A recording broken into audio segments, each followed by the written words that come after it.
And I remember the first time putting up the deer on the hook and taking it out of the skin and cutting it. I knew already I want to be a chef in Germany. And then my mother, she applied for the job. That was my first place where I had to work. I worked there a few years and then I moved to different places. You know, and I wanted to be part of this gang of people. And my chef said, Andrew, you're not ready. I asked over and over again, and after 1 year they said, okay, you know what, there's a free position. I mean, Nobu-san creates the dishes and then we follow the way how he wants his dishes to be, because it started, so he incorporated Japanese techniques with Peruvian ingredients, and through that, Nobu style, new style. For the black hot miso is the signature dish of Nobu. This is the dish that made Bangkok makes Nobu different. You know, this here is a very unique. Hello, my name is Andrew Bozoki. I'm the executive chef at Nobu Bangkok, and my knife is a Gyuto from Schroeder Knives.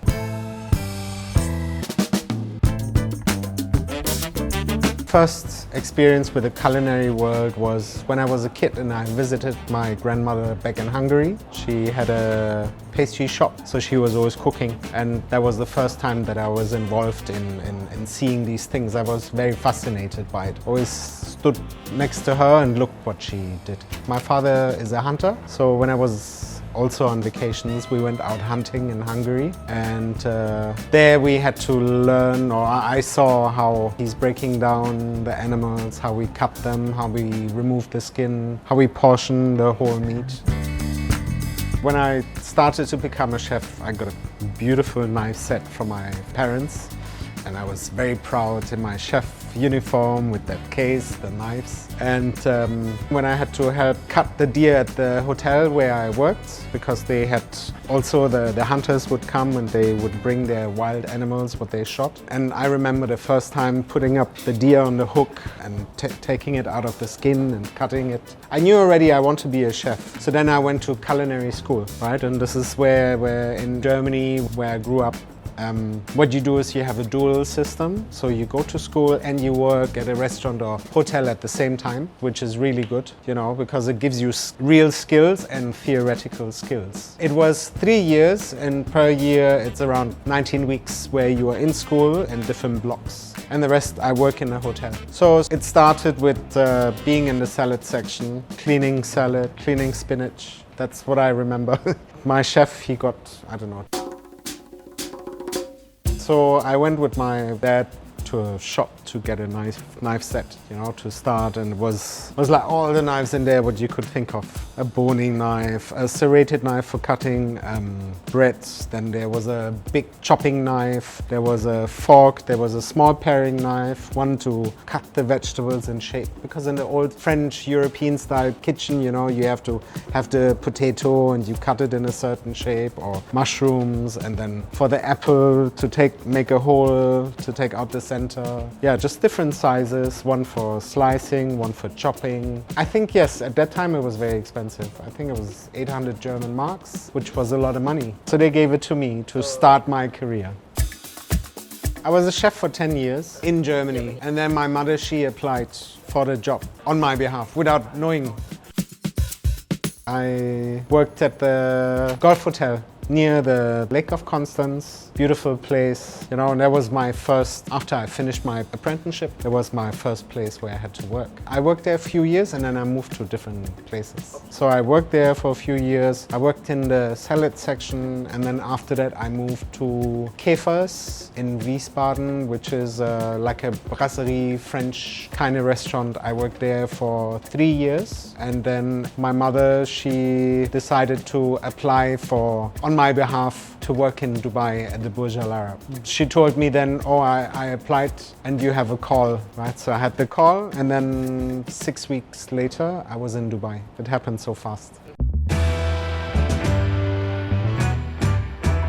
So in the Burj Al Arab, I worked there as a commie. I worked on the side station, so where we do the sides, and then after some time I went to lobster. And lobster, every day we get 60 kilo lobster. So you have 120 lobster in front of you. You need to boil all of them. You need to break them all down. And it was lunch and dinner. So I started to work at 9 o'clock in the morning until almost midnight every day. So it was really difficult. It was very tough, but it helped me a lot. And also my head chef at that time, Daryl O'Neill, he later on moved to Atlantis and he asked me if I want to join. I got to know about the Nobu team and the Nobu chefs. They were like, you know, Top Gun.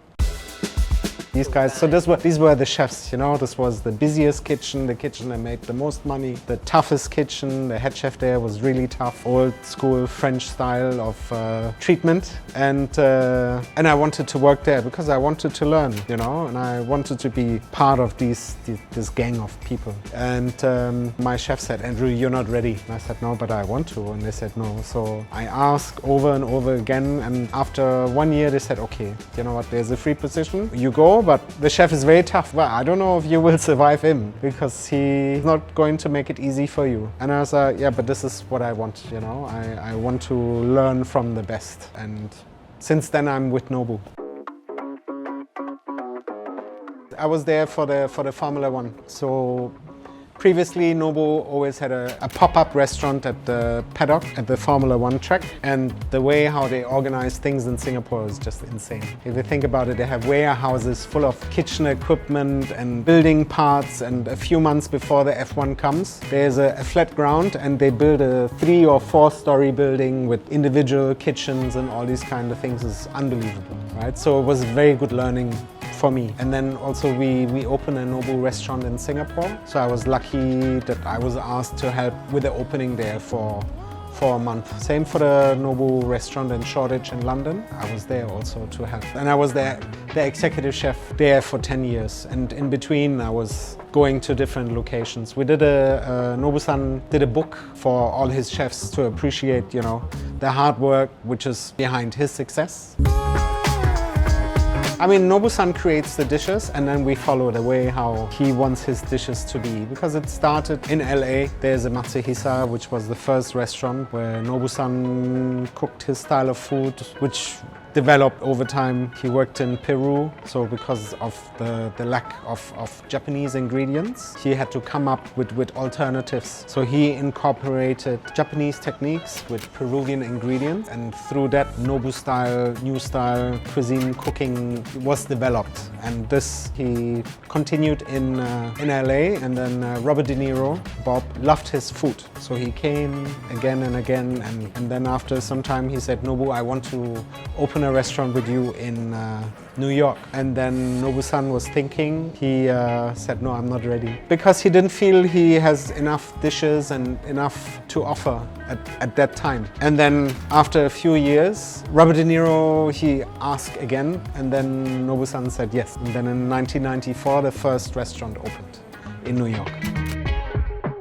Peruvian ingredients. When we go to different locations, we will take Japanese techniques with local ingredients. So like here in Thailand, we take some of the Thai products and we give it a Nobu twist. I think Bangkok makes Nobu different. You know, this here is a very unique, having the size, having all these terraces that outside, you know, the experience on the rooftop, which is 360 degrees. There's no other Nobu in the world, and not many other restaurants in the world which have all these features. They're fantastic. For the black hot, miso is the signature dish of Nobu. This is the dish that made Nobu big in the world, you know. And when you try it, you will understand. For the knife, I use the deba, which is a Japanese filleting knife for fish. It's a bit thicker and heavier, so it goes easier through the bones. In the beginning, when I bought it, so I joined Nobu, so I bought this knife, and everybody was using this kind of knife. I mean, Nobu very unique to other restaurants because of the influence of that Peruvian, right? And not being traditional Japanese. So it's a different twist, right? And the service is great, the atmosphere is amazing. Yeah, so I think this is the main thing. It's just, different flavors, different angle of things, not, yeah.